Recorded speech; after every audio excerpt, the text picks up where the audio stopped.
national highway hangtu security gi ahen ba security force pi duna hangtu gani haibagi wafam lagli matang se ojagi mot kari kari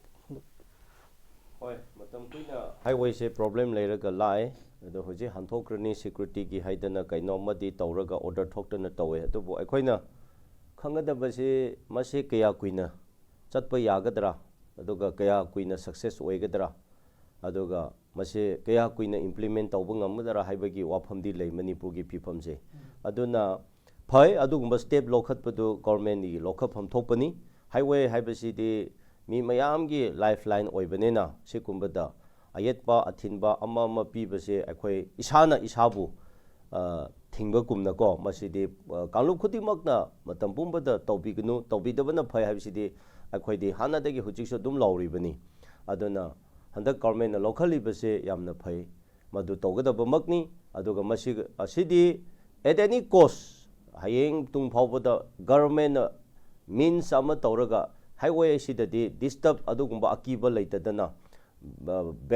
ban blockade adugumba tawhondadana maram kaina tawu chathahangadaba adumak government gi thabakni thodangni haibase akhoi khangjagadabani tawdubu hojik manipur gi phifam sidi maduna kaya success oiba ngamudara haibase akhoi chinaba pot lei maramdi center government sina hojik tholiba akhoi gi issue asida something ma akhoi se yamna serious oina lobukum lodubukum interest leibukum leitabukum na ubnena horen center na masida light oina lawkhradi madu amuka aigi wakha hojik tawriba chathariba madu ngamgadaba mande maramdi hojik conclusion ama solution ama gi peace dialogue ama haudrieba lambi du yaktrieba hojik lan tawnarieba an marak sida hore ching lang tawnariba group amana kalup amana heta mu nomai kapsandana natra garingba ma tawbu kanda tawki dara lepki gadra haibase aduna highway gi police da hojik chanthariba du phai at the same time amarom da su peace dialogue se